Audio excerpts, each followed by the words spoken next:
Welcome to today's 5-minute Bible study in the book of Deuteronomy. Today we're looking at Deuteronomy chapter 25, verses 5 and 6.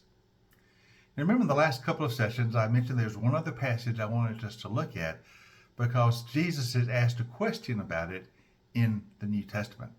We're going to see that question asked in Matthew chapter 22 about this particular passage from Deuteronomy. But we'll come to that tomorrow. But today let's look at the original passage, what Moses says in Deuteronomy 25, verses 5 and 6. Let's read this passage. Now, if brothers are living together and one of them dies without a son, then his widow must not marry outside of the family. Her husband's brother shall take her and marry her and fulfill the duty of a brother-in-law to her.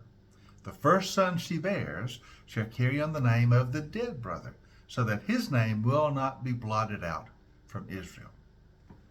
Now this practice, this custom, which is called Levirate Marriage, which comes from a Latin word meaning brother, but this custom of Levirate marriage is very unusual to us and strikes us as rather odd and strange. But in ancient times it was common. It was a common practice of ancient societies, and it was a practice in the life of Israel. And Moses gives some instructions about it.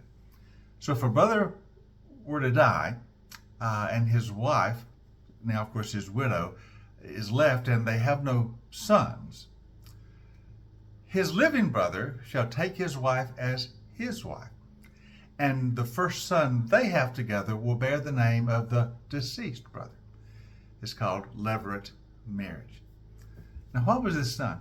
Well, in ancient times they had a very strong clan structure, and within a clan you didn't want property to move outside of the clan. So if a brother dies and he has no sons, his property will be lost to the clan and to the family. So a living brother will take the widow as his own wife, and the first son she bears will inherit the property of the deceased brother under the deceased brother's name. That way his inheritance and his legacy will continue in the clan and in the life of Israel. As I said, it's a very unusual kind of a custom for us. We don't really understand it, but it was common in ancient times where there was such an emphasis on the clan and family inheritance staying within the clan. And even though someone dies, if you had no son to carry on his name, that's felt to be a loss because his inheritance would be lost. Remember, daughters in this time, unfortunately, could not inherit property. It went through the sons. So there was this practice of levirate marriage.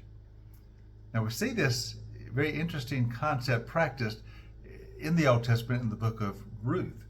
You remember when Ruth returns with her mother-in-law Naomi to the land of Israel, her husband has died, and so she is a widow without a son.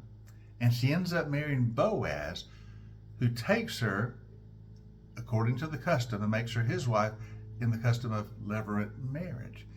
He's not exactly a brother, but he is the closest in the clan or the closest in the family to her. So he takes her as his wife in this custom of levirate marriage, which is talked about in Deuteronomy chapter 25. And of course, from Boaz and Ruth would eventually come David, the ideal king. And from David, of course, would eventually come the Messiah. For Jesus would be of the house and the line of David. So we see that this practice of levirate marriage was very important in ancient Israel, and it even figures into the line of David, and ultimately the line of Christ himself. So even though it's unusual to us, we ought to understand it, and it comes about from that strong emphasis upon family inheritance and the importance of keeping property within the family, within the clan.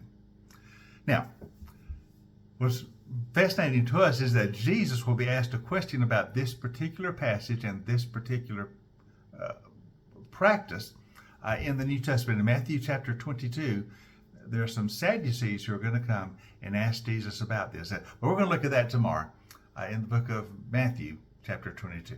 So I hope you join us next time for our 5-minute Bible study in the book of Deuteronomy.